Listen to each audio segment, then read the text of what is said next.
Alright everybody, let's begin. Taking a look at our travel through Indian independence. We'll start off with origins and rise of independence movements in the Indian subcontinent. Then we'll move on to democracy all the way up to right around the 1960s. But we'll have to start way back to the Mughal Empire. So here we go. Let's take a look at the independence of India. Move over, Ashri. There we go. Okay, so basics, big picture stuff. We're not going to need to write down, but just some basic stuff as stuff you might need to know. And a major review from previous classes, things you should know already.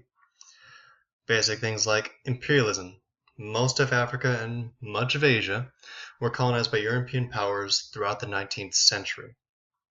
One of those powers, the British, they took over India.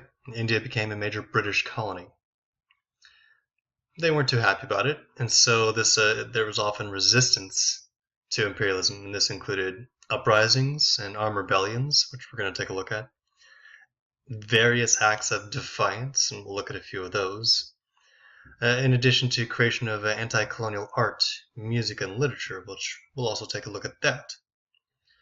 After World War I, we started to see a nationalist movement developing in India against British rule, with guys like Gandhi and Nehru and Jinnah. After World War II, this movement succeeded in creating India and Pakistan as independent nations. So it's the interwar period that is essential in really pushing forward their independence. And their success, which is massive success, inspired many other anti-colonial movements. And the record, once they were independent, is mixed. India created a stable democracy and is very well on its way to becoming a world power. They still have issues, though. Pakistan's faced serious political, social, and economic problems, and they're still facing a lot of those problems.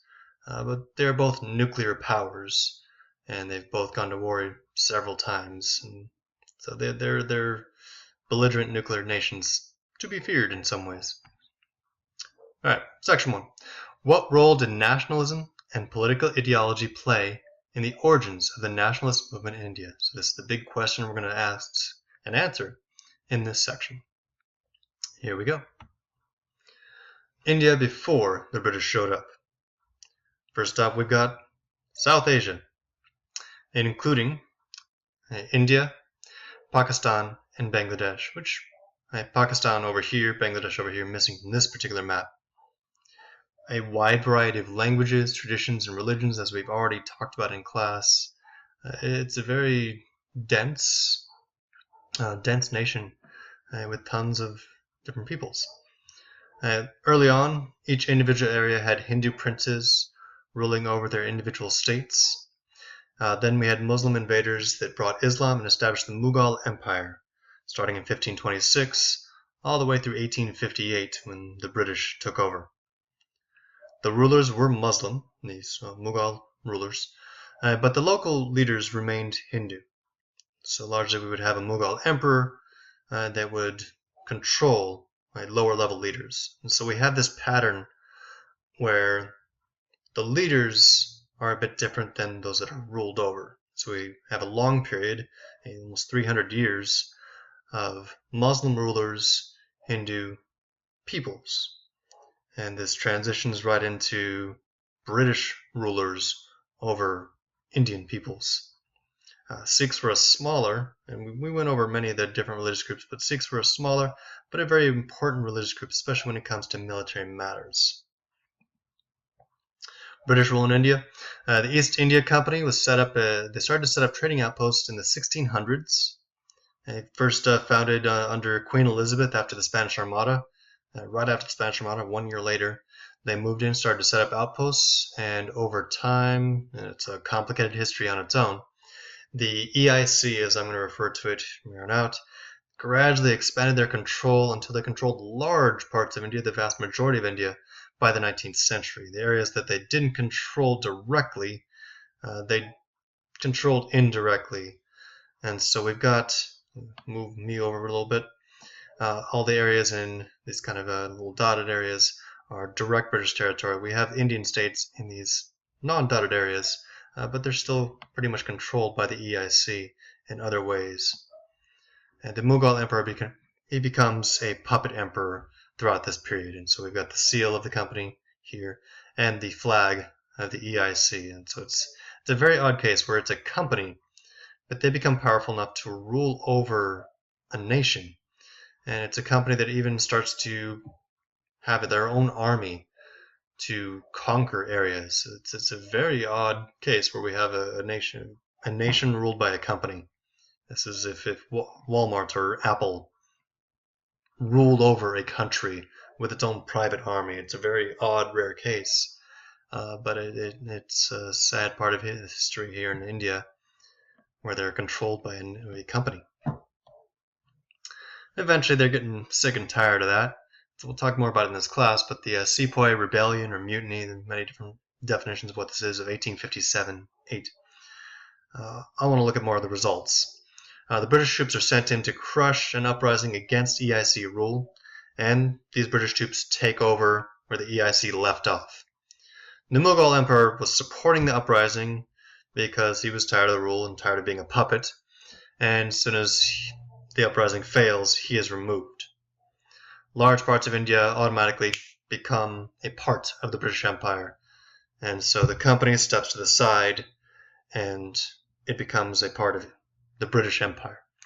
A lot of the smaller princely states included local rulers that signed little treaties, individual treaties, with the British government to maintain their local autonomy. So they swear allegiance to the crown, but they still get to rule over their area. So they have to follow the king's rules, but they get to set up their own rules in their small states. Local rulers were led by the viceroy, and over 5,000 government officials sent from London. And their government was very efficient, a very efficient British government, but ultimately very authoritarian. It was their way or you die. And so the Indians had no representation in their own government.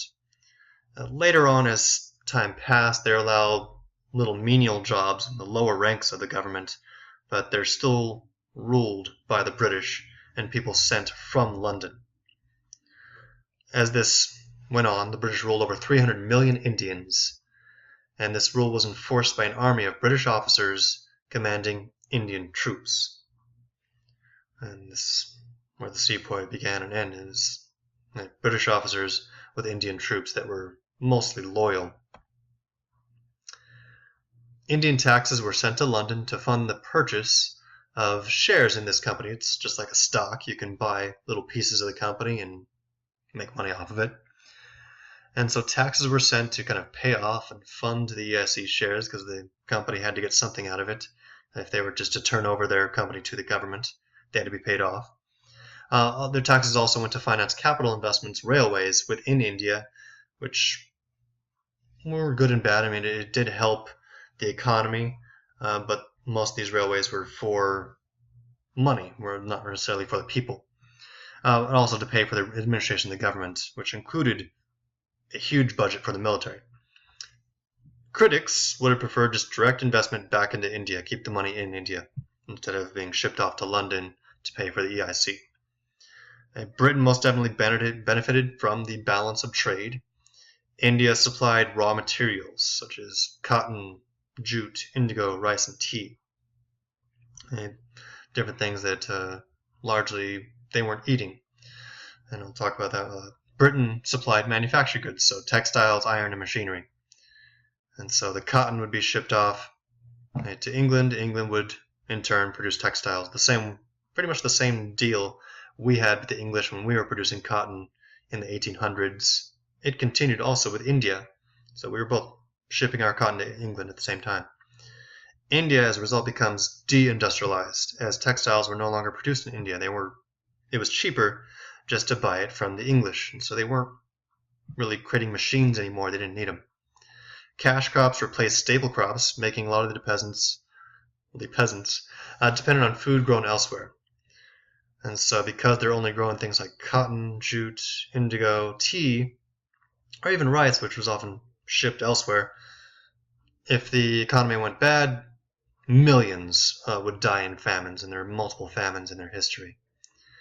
India becomes known as the jewel in the crown of the British Empire because they're making so much money.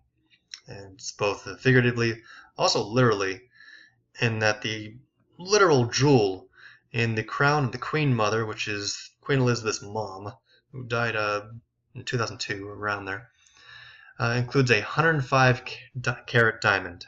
105 carats. 105 carats.